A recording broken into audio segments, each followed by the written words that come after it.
The "one moment please" message on your Spectrum cable box typically indicates an authorization or signal issue, preventing the box from initializing.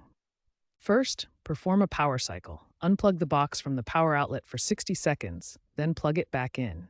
This resets the box's internal caches. Next, ensure all cable connections are secure, checking both ends of the coaxial cable at the wall in the box, as well as the HDMI cable. If the issue persists after these steps, use the Spectrum TV app or online portal to refresh the signal.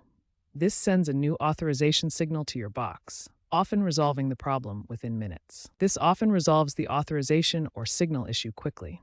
If basic troubleshooting doesn't resolve the issue, log into your Spectrum account online to check your billing status and account details.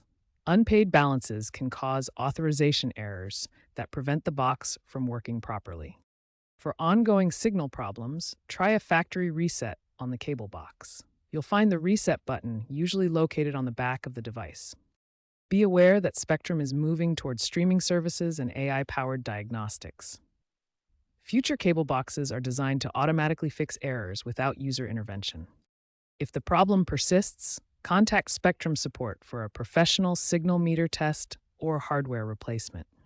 This is particularly important if you have an older model from before 2020, as these are being phased out.